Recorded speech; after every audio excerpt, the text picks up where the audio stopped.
Сидишь такой вечером после трудового рабочего дня, пьешь чай из своей любимой кружки, которую подарила любимая жена, и думаешь: блин, Мишка, какую ж ты все-таки классную печку сделала людям.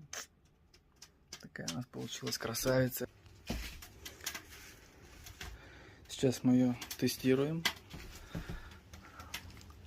Долго топить мы не будем. Это прогорит и все, так как у нас печка еще сырая.